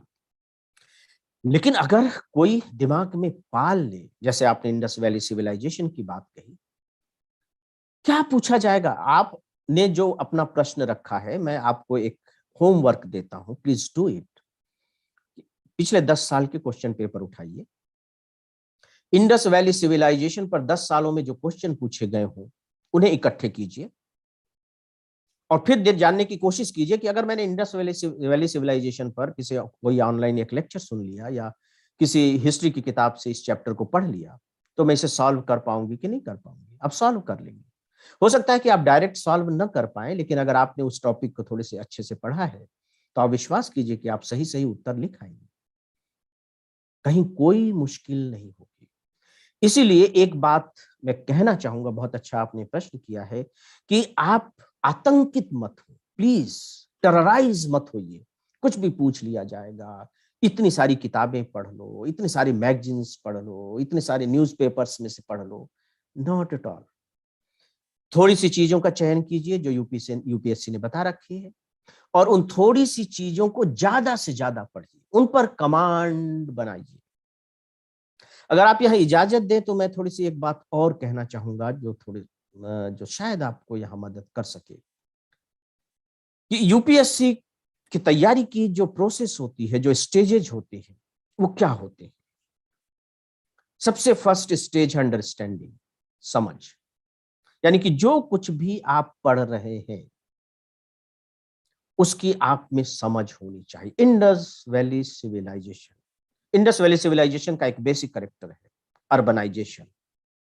क्या आपको नहीं लगता कि अगर इस बेसिक कैरेक्टर को आप अपने दिमाग में रख लें कि अर्बनाइजेशन वो अर्बन कल्चर रहा है, तो उस पर अगर कोई प्रश्न पूछा भी जाएगा तो आप एक अर्बन कल्चर कैसा हो सकता है उसको अप्लाई करते हुए इंडस वैली सिविलाइजेशन पर कुछ ना कुछ लिख सकते हैं, आप लिख लेंगे। तो अंडरस्टैंडिंग पढ़े जब आप किसी भी टॉपिक को, किसी भी सब्जेक्ट को, तो उद्देश्य पढ़ना नहीं होना चाहिए, उद्देश्य रटना भी नहीं होना चाहिए, उद्देश्य होना चाहिए अंडरस्टैंडिंग, समझ विकसित करना। और प्री में भी अब इसी की जरूरत होने लगी। इसके बाद जो उसकी जो सेकेंड स्टेज आती है, डेफिनेटली मेमोरी का रोल है। मेमोरी का रोल ये नहीं कि हमारे पास कितने परसेंटेज मेमोरी हमारी रह जाती है, नॉट एट ऑल। मेमोरी का रोल ये है कि जब आप एग्जामिनेशन में अपने अंडरस्टैंडिंग के बेस पर कुछ लिखेंगे तो डेफिनेटली आपके पास कुछ फैक्ट्स होने चाहिए। तो फैक्ट्स तो तभी होंगे जब आप उन्हें याद रख सकें। अब सवाल ये उठता है कि आप उन्हें याद कैसे रखें, उसका तरीका क्या हो सकता है। उसका तरीका बहुत ही सिंपल है। ये नहीं कि आपको कोई उसके लिए शंख पुष्पी खाना है, नॉट एट ऑल, ये सब फालतू की चीजें हैं। आप केवल समय समय पर रिवाइज करते रहिए। जो थोड़ी सी चीजें आपने इकट्ठी कर रखी हैं, जो थोड़े से नोट्स बना रखे हैं, रिवाइज कीजिए। जैसे कि आप मेहंदी को बार बार पीसती हैं और जितना ज्यादा पीसती हैं उतना ज्यादा रंग चढ़ता चला जाता है, उसी तरह से रिवाइज कीजिए। जितनी ज्यादा आप उसका रिवीजन करेंगे उतनी वो आपके दिमाग में रचती बसती चली जाएंगी और अंडरस्टैंडिंग भी आपकी बढ़ती चली जाएगी। तो सेकेंड पॉइंट है रिवीजन। और जो थर्ड पॉइंट है थॉट्स। थॉट्स का मतलब है कि जो आपने समझा है उसको समझने के बाद आप अपने किस तरह के विचार डेवलप कर रहे हैं, किस तरह के विचार आपके अपने बन रहे हैं। क्योंकि आपने किताबों की अभी तक मदद ली है, आपके दिमाग में एक तरीके से स्मृतियों के आधार पर, मेमोरीज के आधार पर कुछ कंटेंट भी है। आप इसे इस तरह से कह लीजिए कि आप एक किचन में गए हैं तो किचन में सारी चीजें रखी हुई हैं, आलू है, गोभी है, मसाले हैं, बकायदे गैस है, सारी चीजें वहां मौजूद है।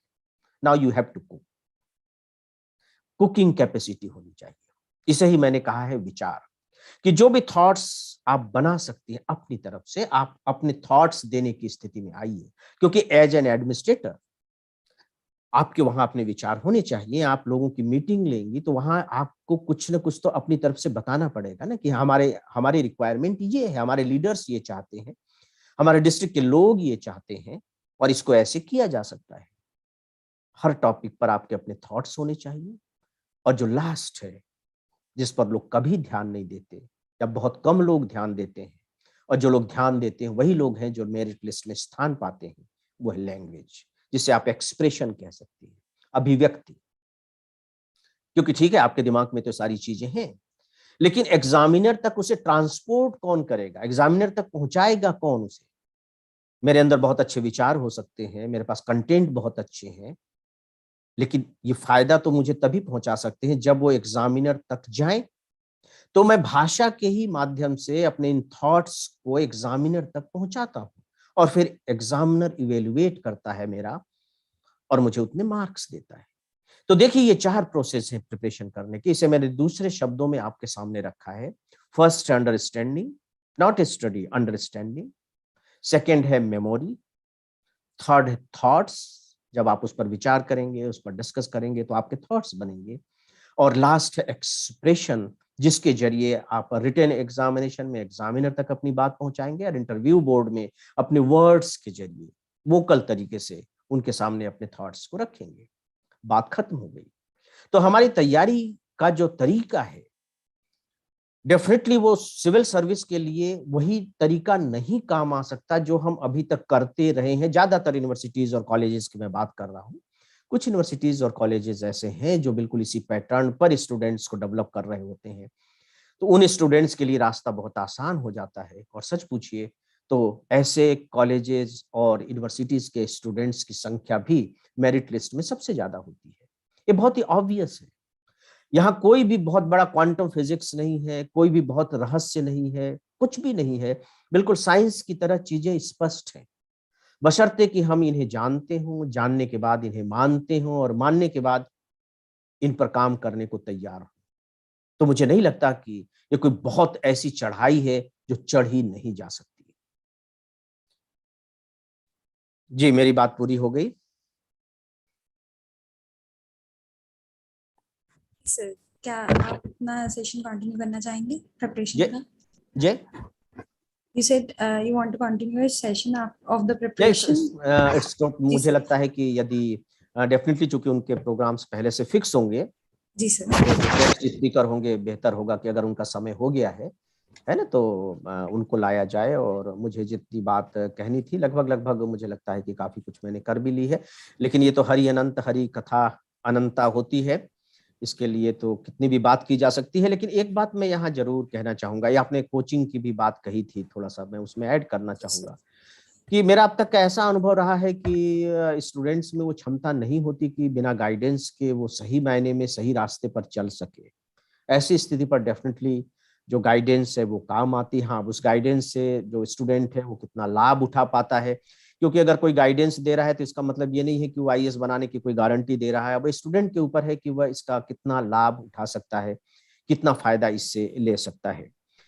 एक बात मैं और कहना चाहूंगा, अगर अदरवाइज ना ले तो, कि जो मैंने कहा कि अंडरस्टैंडिंग होनी चाहिए किसी भी टॉपिक के, तो अब अंडरस्टैंडिंग कैसे हो, तो मैं एक छोटी सी एक जगह बता रहा हूं। अगर आप लोगों में किसी में उत्सुकता हो इसको जानने की, तो हमारा जो ऑनलाइन कोर्स है उसके जो डेमो लेक्चर्स हैं वो बाकायदे AFEIS.com पर अवेलेबल है। डेमो लेक्चर्स हैं, हर एक सब्जेक्ट के कुछ लेक्चर्स हैं, तो मुझे लगता है कि अगर वो लेक्चर्स स्टूडेंट जा करके सुने तो उन्हें ये पता लग सकेगा कि अच्छा ये पर्टिकुलर टॉपिक है, तो इस पर्टिकुलर टॉपिक को हम कितने एंगल से देख सकते हैं, किस तरीके से हम इसे समझ सकते हैं। देखिए, स्ट्रेट तरीके से अंडरस्टैंडिंग डेवलप नहीं होती है ना। जो टीचर है उनका रोल ही होता है अंडरस्टैंडिंग डेवलप कराना, अदरवाइज तो किताब में सब लिखा हुआ ही है। तो शायद उनको एक ग्लिम्स मिल सकेगा, एक झलक मिल सकेगी इस बात की कि अच्छा उन्हें किसी भी टॉपिक की तैयारी इस तरीके से करनी चाहिए, तो हो सकता है कि इससे उन्हें थोड़ा मार्गदर्शन मिल सके। तो मुझे लगता है कि डेफिनेटली दूसरे जो स्पीकर हैं वो प्रतीक्षा कर रहे होंगे। तो दोस्तों, मैं अब अपनी बात खत्म करने से पहले अपने सभी जो मेरे लिसनर मित्र हैं उनके प्रति बहुत आभार व्यक्त करना चाहूँगा कि आप लोगों ने इसके प्रति रुचि दिखाई और इतने ध्यान से मुझे सुना भी। और डेफिनेटली यदि मेरी बातें आपके कुछ भी काम आ सकी तो व्यक्तिगत रूप से ये मेरे लिए और हमारे संस्थान AFEIS के लिए बहुत सुख की बात होगी, संतोष की बात होगी और सौभाग्य की भी बात होगी। मेरी शुभकामनाएं आप सबके साथ हैं। मैं ईश्वर से प्रार्थना करता हूं कि वह आप सबको आंतरिक शक्ति दे ताकि आप इस रास्ते पर पूरी दृढ़ता के साथ, पूरे हिम्मत के साथ लंबे वक्त तक चल सके। आप सबको एक बार फिर से मेरी बहुत बहुत शुभकामनाएं। रामजस कॉलेज के प्रिंसिपल और डॉक्टर धनी राम जी और वहाँ के UPSC का जो विंग है उसमें के जितने भी कार्यकर्ता हैं उन सब के प्रति फिर से बहुत बहुत आभार। नमस्कार। Sir, I would like to thank Dr. Vijay sir for his golden words. We felt immensely pleasure to have you amongst us on this mega event of Ramjas UPSC Wing. You took the eve to a greater level by your zealous speech. I would like to dedicate a few lines for you, sir. कोशिश कर हल निकलेगा, कोशिश कर हल निकलेगा, आज नहीं तो कल निकलेगा। ताकत जुटा हिम्मत को आग दे, ताकत जुटा हिम्मत को आग दे, फौलाद का भी बल निकलेगा। कोशिशें जारी रख कुछ कर गुजरने की, कोशिशें जारी रख कुछ कर गुजरने की, जो आज थमासा है कल चल निकलेगा, कल चल निकलेगा। Now I would request audience to switch on their cameras for a group photo. Sir, Thank you sir, very please much. stay for the group photo. Just a sir एक ग्रुप फोटो होगा sir अभी। अच्छा, ठीक है, thank you.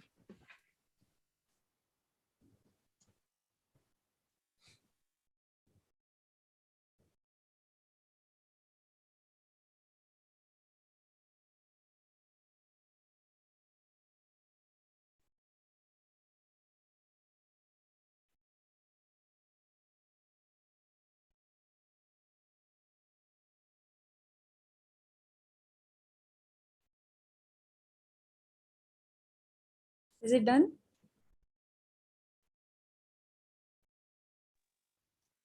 Manisha ji हो गया बेटा?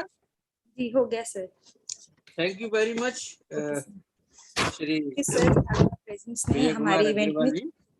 और इसमें इतना ही है कि सभी बच्चों कम से कम जो है आपको जब ऐसे लेक्चर होते हैं तो देखो मेरा जैसा रजिस्टर रखना चाहिए।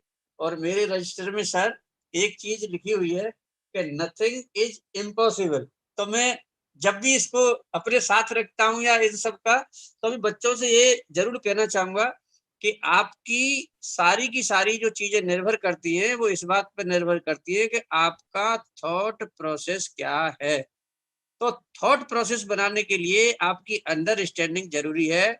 और अंडरस्टैंडिंग बनाने के लिए किसी टॉपिक का एनालिसिस करना बहुत जरूरी है। On the basis of analysis on different angles, वो आपकी जो अंडरस्टैंड विकसित होगी उससे आपका विजडम तैयार होगा।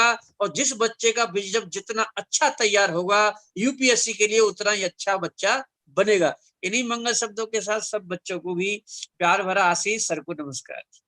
नमस्कार डॉक्टर साहब, नमस्कार सर, बहुत बहुत धन्यवाद। Thank Now I you. would just like to pass the podium to Gaurav. अरे बेटे एक चीज, अरे क्या नाम है बेटा? राहुल। जी सर। राहुल बेटे, बच्चे सुन रहे हैं ना सब? जी सर। चलो, मैं ये कह रहा था कि सर ने हिंट भी किया था, जो बच्चे उनकी गाइडलाइंस लेने चाहते हैं, इनकी जो एकेडमी है वो ऑनलाइन जो कोर्सेस हैं, तो जो बच्चा लेना चाहे तो वो उसके ऊपर है, उनसे संपर्क कर सकते हैं। ठीक है, हाँ बेटा।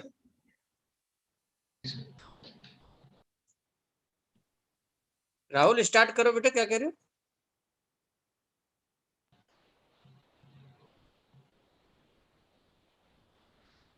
So with this, we've came to the end of day 1, but we're not finished yet. Gaurav, just wait for a while. So, sir, we are done with the speaker session now, and we are moving on the announcement of second day. So, we are done for the day. So, yeah, it is just announcement for the participants. बेटे इनसे feedback ले लिया बच्चे, और feedback के लिए बोल दिया बेटा? So we will be sharing the feedback form on day 2 in the group, and we'll also ask everybody to fill in the feedback forms. Oh, that's good beta. That's good. Yes, sir.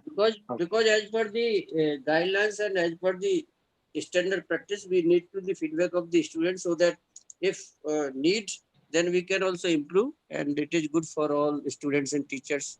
सबके लिए अच्छा रहेगा, और college के लिए।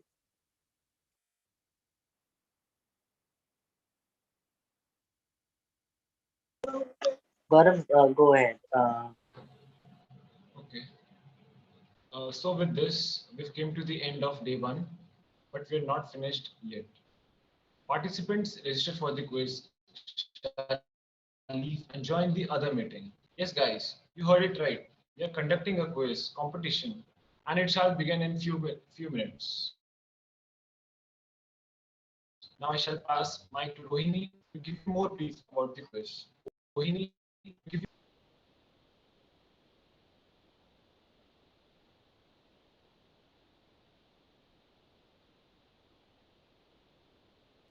Hello guys, am I audible? Yes. Okay, so good evening guys. I hope that the previous sessions proved to be very useful for you guys, and I'm really sure that you all enjoyed. So our coming up event is the quiz, and I am damn sure that you guys are all equally enjoying the session and you're waiting for the next one. So before we begin with the quiz, there's a small announcement that the window for registering the quiz is still open. You guys can register it as soon as possible, and do call up your friends and let them participate the same.